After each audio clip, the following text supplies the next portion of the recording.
It's another marvelous, glorious, and magnificent day to all of you guys. I am your host, Ding Dong Dimano, a lawyer, father of three, and also the father of justice.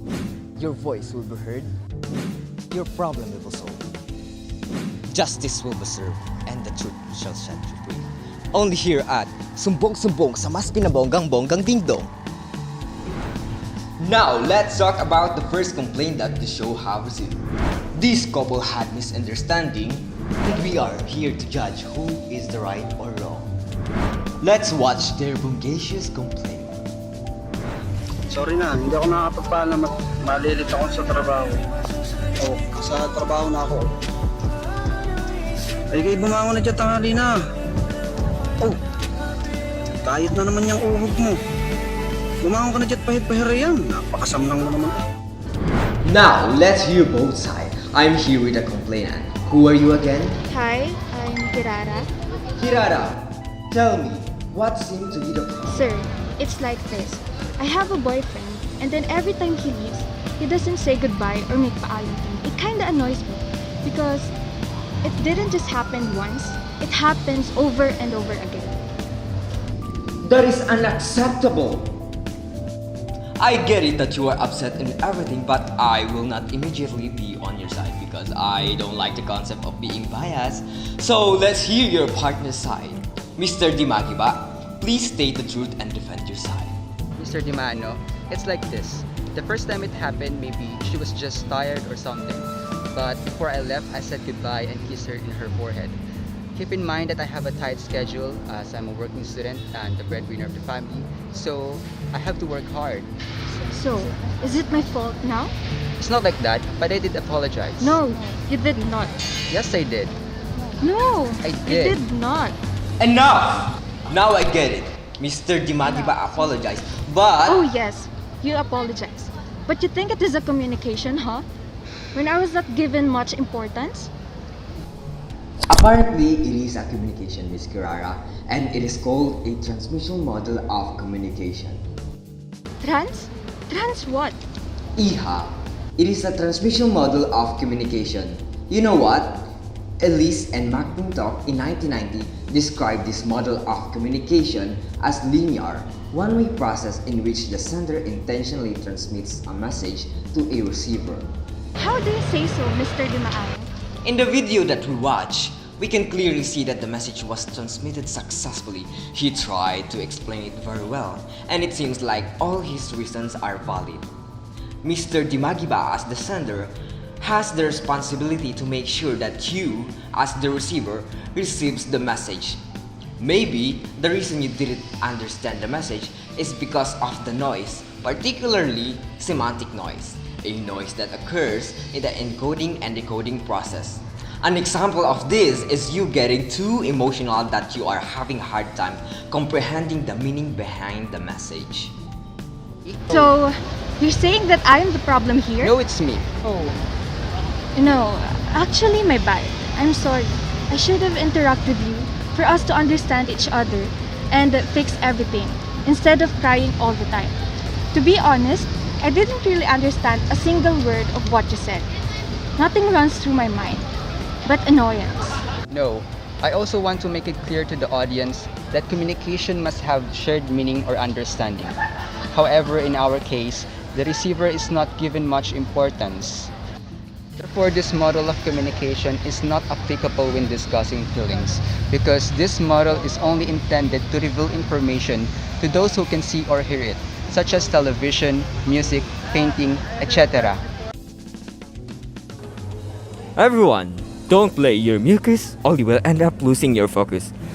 Understand the situation before making an action. That's it for today's episode. I am Ding Dong Dimaano and this is Sumbong-Sumbong sa mas pinabonggang-bonggang Ding Dong.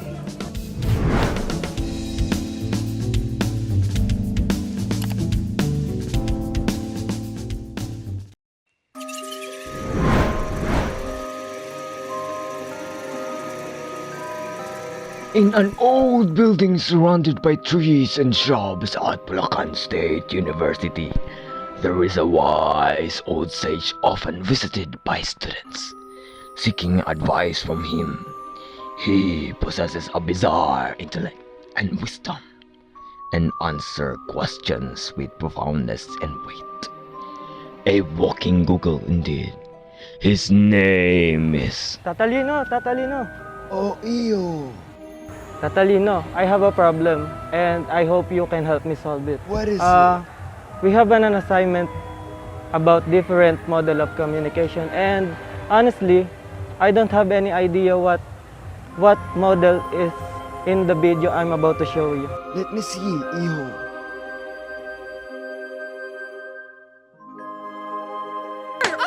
It's all your fault! You made me one! Masaya ka na? Burikak!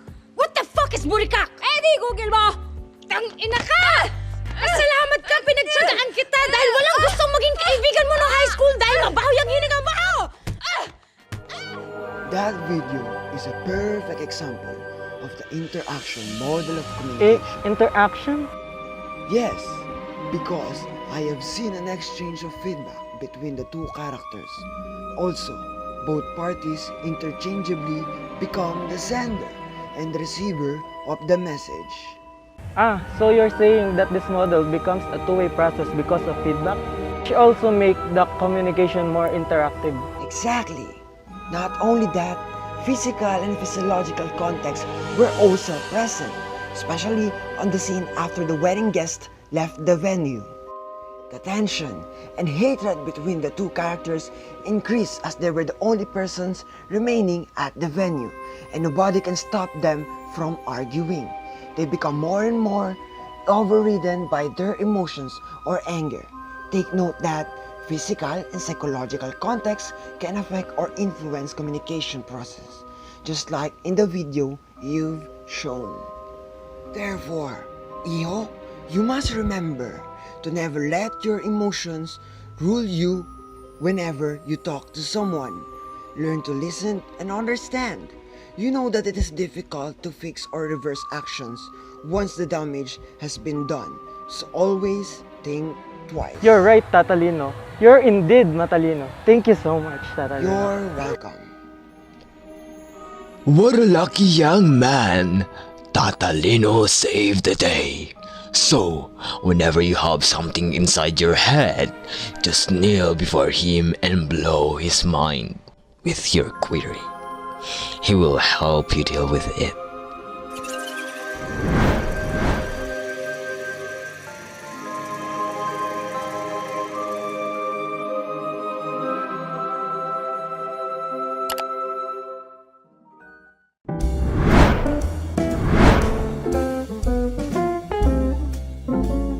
Hello, mommies, and hello, world. Shh.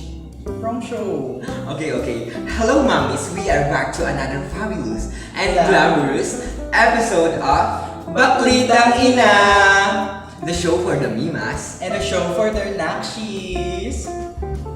And for the mimas out there that are already asleep, you can watch this tomorrow morning at Baklitang Ina mo rin. Good evening, Mommy Vicky. What a pleasant day, but you're the most pleasant looking today. You sure know your way with words, Mommy Karen. You're making me blush right now. Anyway, speaking of blush, who we have here is the mother, the queen, and the icon of blush, Sasa Girl! Hi, OMG, hello. Another guesting. It's really hard being me, being this famous.